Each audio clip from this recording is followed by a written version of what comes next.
সূরা সাবা, সাবা জাতি, অহংকার বনাম কৃতজ্ঞতা। আসসালামু আলাইকুম। আজ আমরা জানব কুরআনের এক অসাধারণ সূরা, সূরা সাবা।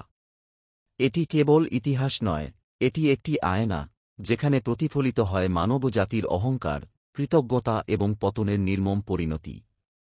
সূরা সাবার সংক্ষিপ্ত পরিচিতি। নাম: সূরা সাবা, সাবা জাতির নাম অনুসারে। নাজিলের স্থান: মক্কা। আয়াত সংখ্যা: ৫৪। মূল থিম: ১. নবুয়তের সত্যতা। ২. কিয়ামতের অবধারিতা। ৩. দাউদ ও সুলায়মান এর শাসন। ৪. সাবা জাতির কৃতজ্ঞতা ও পতন। ৫. অহংকারী কুরাইশদের সতর্কবার্তা।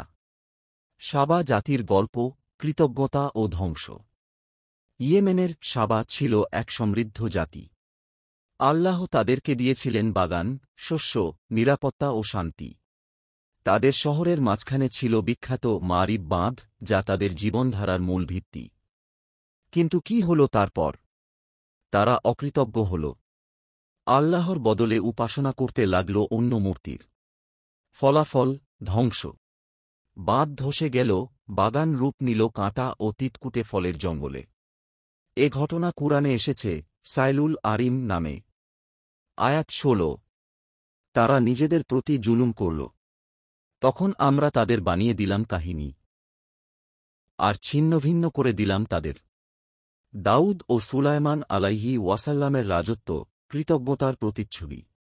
আল্লাহ যখন দাউদ আলাইহি ওয়াসাল্লাম ও সুলায়মান আলাইহি ওয়াসাল্লামকে রাজত্ব দিলেন, তারা কৃতজ্ঞ ছিলেন। আল্লাহ তাদেরকে দিয়ে লোহা নরম করালেন, বাতাস নিয়ন্ত্রণ দিলেন, এমনকি জিন পর্যন্ত সুলায়মানের হুকুম মানত। আয়াত ১৩। তোমরা কাজ করো কৃতজ্ঞতার সাথে, আর কৃতজ্ঞ বান্দা অল্পই। পাঠ: ক্ষমতা পেয়েও যদি কৃতজ্ঞ হও, তাহলে সেটাই আসল সফলতা। কিয়ামতের দিন, সত্য ও মিথ্যার ফয়সালা। সূরা সাবা কিয়ামতের দিনের দৃশ্য তুলে ধরেছে।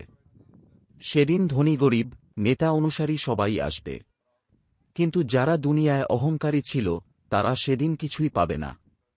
আয়াত ৩১-৩৩। যারা দুর্বল ছিল তারা বলবে, আমরা তো কেবল তোমাদের অনুসরণ করেছিলাম।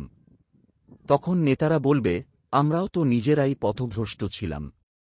আজ শাস্তি থেকে মুক্তির কোনো পথ নেই। কুরাইশদের প্রতি সতর্কবার্তা। মক্কার কুরাইশরা নবীজি সাল্লাল্লাহু আলাইহি ওয়াসাল্লামকে অস্বীকার করছিল। তারা বলত, যদি কিয়ামত সত্যি হয়, আমরা সেখানে আরও ভালো অবস্থায় থাকব। তাদের অহংকারী ছিল ধ্বংসের কারণ। আয়াত ৩৭। তোমাদের ধনসম্পদ কিংবা সন্তান তোমাদের কাছে আল্লাহর নৈকট্য এনে দেয় না। যারা ঈমান এনেছে ও সৎকর্ম করেছে, তারাই সফল। শিক্ষা ও বার্তা। কৃতজ্ঞতা মানুষকে উন্নত করে।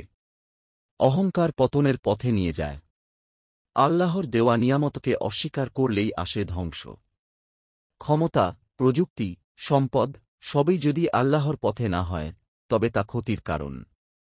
কিয়ামত ও আখিরাতকে ভুলে যাওয়া সর্বোচ্চ ভুল। ক্লোজিং।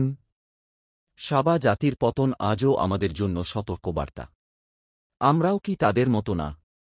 নিয়ামতের ভাণ্ডারে বসেও আমরা কতটা কৃতজ্ঞ?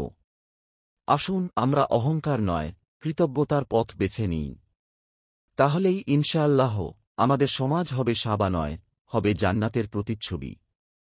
ভিডিও শেষের অংশে লিখে দিন লাইক, কমেন্ট, সাবস্ক্রাইব, শেয়ার, যেন এই বার্তাটি পৌঁছে যায় প্রতিটি হৃদয়ে।